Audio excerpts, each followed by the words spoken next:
संपूर्ण कार्तिक पुराण और कथा, इसका महात्म्य। संपूर्ण कार्तिक पुराण कथा और इसका महत्व। एक बार ब्रह्मा जी ने नारद जी को कार्तिक मास के विषय में बताते हुए, कार्तिक माह भगवान विष्णु जी को सदैव ही प्रिय है। इस मास में भगवान विष्णु जी का ध्यान करते हुए कोई भी पुण्य कार्य किया जाए, उसका फल अवश्य मिलता है। सभी योनियों में से मनुष्य योनि में सर्वश्रेष्ठ दुर्लभ कहा जाता है। अतः प्रत्येक मनुष्य को कार्तिक माह में पुण्य कर्म करने चाहिए, क्योंकि इस माह में सभी देवतागण मनुष्य के समीप होते हैं। इस माह में देवता मनुष्य द्वारा किए हुए स्नान, व्रत, वस्त्र, भोजन, चांदी, स्वर्ण, भूमि आदि दिए गए दान को विधिपूर्वक ग्रहण करते हैं। इन सभी में अन्नदान, जो सभी पापों को नाश करता है, का अधिक महत्व है। कार्तिक माह में मनुष्य जिस किसी मनोकामना से दान अधिक करता है, उसे वह अच्छे रूप में प्राप्त होता है। यदि मनुष्य दान देने में असमर्थ है, तो उसे कार्तिक मास में प्रतिदिन भगवान के नामों का स्मरण करना चाहिए तथा गंगा जी में स्नान करते हुए कार्तिक माह की कहानी पढ़नी चाहिए। ऐसा करने से भी मनुष्य पुण्य का भागी होता है। इस माह में भगवान को प्रसन्न करने के लिए किसी भी मंदिर में भजन कीर्तन करना चाहिए, स्वयं दीपदान करना चाहिए अथवा दूसरे के दीपक की रक्षा करनी चाहिए। भगवान का स्वस्वरूप यह मोक्ष प्रदान करने के लिए तुलसी जी तथा आंवले के वृक्ष को भगवत रूप मानकर उनकी पूजा करनी चाहिए। जो मनुष्य कार्तिक माह में जमीन पर सोता है, उसके सभी पाप युगों युगों के लिए नष्ट हो जाते हैं। मनुष्य अरुणोदय काल में जागरण कर गंगा में स्नान करके करोड़ों जन्मों के कल्मशों को धो डालता है। कार्तिक मास में प्रतिदिन इस प्रकार का भगवान का कीर्तन करें। कार्तिक मास में गीता जी का पाठ करने से कोई पुण्य नहीं है। पाठ करने से बड़ा कोई भी पुण्य नहीं है। 7 समुद्रों तक की पृथ्वी को दान कर के जो फल मिलता है, वही फल कार्तिक माह में स्नान व दान का है। कार्तिक माह में अन्नदान को सर्वश्रेष्ठ कहा गया है, क्योंकि यह संसार अन्न के आधार पर ही जीवित है।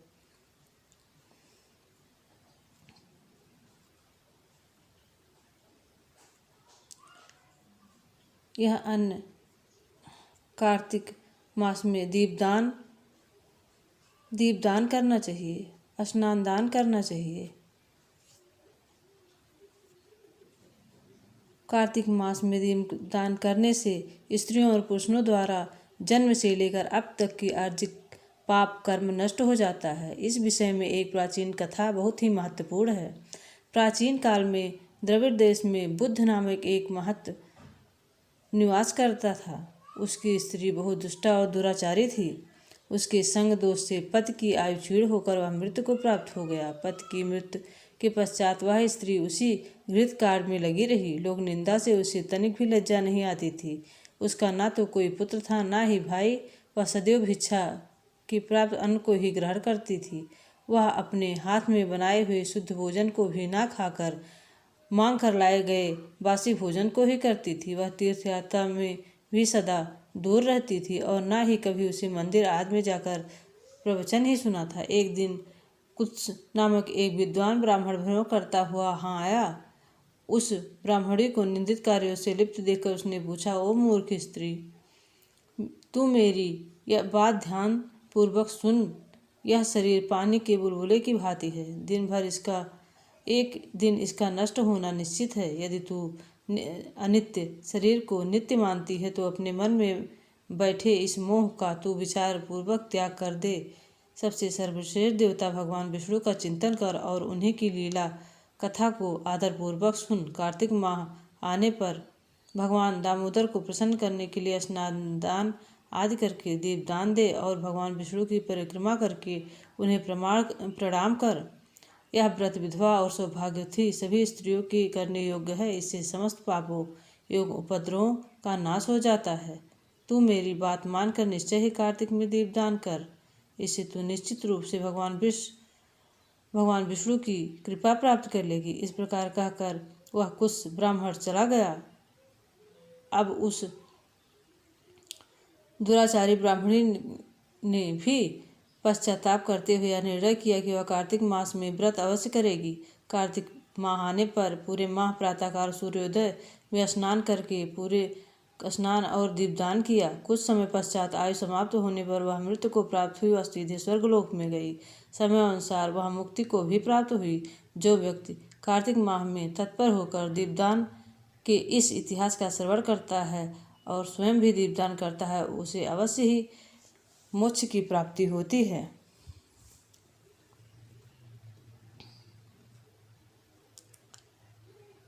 कार्तिक पूर्णिमा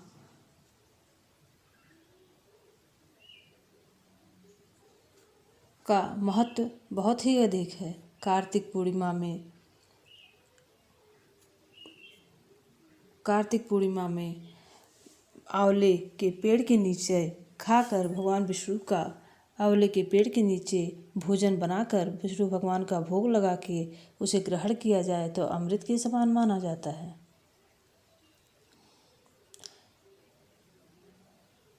लिखवाओं से निज दया से सुंदर भाव बताकर कार्तिक मास का अध्याय।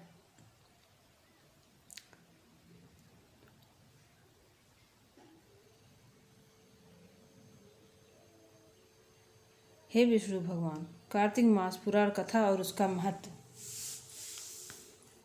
एक बार ब्रह्मा जी ने कार्तिक मास का दूसरा अध्याय। भगवान श्री कृष्ण आगे बोले, हे प्रिय, जब तुम गुणवती को राक्षस द्वारा अपने पति एवं पिता के मारे जाने का समाचार मिला तो वह विलाप करने लगी। हे नाथ, हाँ पिता, मुझको त्याग कर तुम कहाँ चले गए? मैं अकेली स्त्री तुम्हारे बिना अब क्या करूं? अब मेरे भोजन वस्त्र आदि की व्यवस्था कौन करेगा? घर में प्रेम पूर्वक मेरा पालन कौन करेगा? और मैं कुछ भी नहीं कर सकती। मुझे विधवा की रक्षा कौन करेगा? मैं कहाँ जाऊंगी? मेरे पास तो कोई ठिकाना भी नहीं है। इस प्रकार विलाप करते हुए गुणवती चक्कर खाकर धरती पर गिर पड़ी। बहुत देर के बाद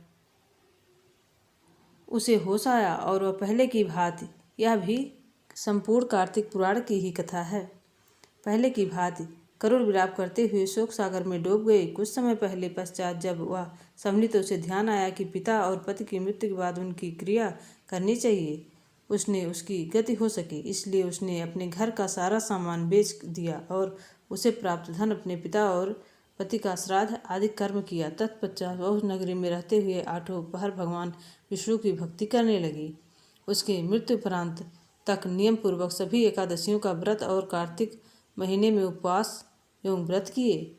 हे प्रिय, एकादशी और कार्तिक व्रत मुझे बहुत ही प्रिय है। इससे मुक्ति, भुक्ति, पुत्र तथा संपत्ति की प्राप्ति होती है। कार्तिक मास में जब तुला राशि में सूर्य आता है और महत ब्रह्म मुहूर्त में उठकर स्नान करने और व्रत उपवास करने वाले मनुष्य मुझे बहुत प्रिय हैं, क्योंकि उन्हें यदि पाप भी किए हों तो भी स्नान व व्रत के प्रभाव से उनसे मोक्ष प्राप्त हो जाता है। कार्तिक में स्नान, जागरण, दीपदान, तुलसी के पौधे की रक्षा करने से मनुष्य साक्षात भगवान विष्णु के समान है। मनुष्य कार्तिक मास में मंदिर में झाड़ू लगाने वाले व्यक्ति, स्वास्तिक बनाने वाले और भगवान विष्णु की पूजा करने वाले मनुष्य जन्म मरण के चक्कर से छुटकारा पा जाते हैं। यह सुनकर गुणवती श्री भी प्रतिवर्ष श्रद्धापूर्वक कार्तिक का व्रत और भगवान विष्णु की पूजा करने लगी। हे प्रिय, एक बार उसे ज्वर हो गया और वह बहुत कमजोर हो गई। फिर वह किसी प्रकार गंगा स्नान के लिए चली गई। गंगा तक तो पहुंच गई, परंतु शीत के कारण बुरी तरह से काँप रही थी। इस कारण वह शिथिल हो गई। तब मेरे भगवान विष्णु दूत के रूप में धाम में ले आए। तत्पश्चात ब्रह्मा आदि देवताओं की प्रार्थना करने पर मैंने कृष्ण अवतार लिया तो मेरे गण भी मेरे साथ इस पृथ्वी पर आए। इस समय यादव हैं। तुम्हारे पिता पूर्व जन्म में देव शर्मा थे तो तुम इस शत्रांजित है। पूर्व जन्म में चंद्र शर्मा जो तुम्हारा पति था वह डाकू है। हे देवी, तू ही वह गुणवती है। कार्तिक व्रत के प्रभाव के कारण तू मेरी अर्धांगिनी हुई है। पूर्व जन्म में तुमने मेरे मंदिर के द्वार तुलसी का पौधा लगाया था। इस समय वह तेरे महलों के आंगन में कल्प वृक्ष के रूप में विद्यमान है। इस जन्म में जो तुमने दीपदान किया उसी कारण तुम्हारी देह इतनी सुंदर है और तुम्हारे घर में साक्षात लक्ष्मी का वास है। तो बड़ा महत्व माना गया है। भगवान विष्णु का इस कार्तिक मास में दीपदान, स्नान दान का बहुत बड़ा महत्व माना गया है। जय विष्णु भगवान। जो भी यह कथा सुनने करे उसका कल्याण करना।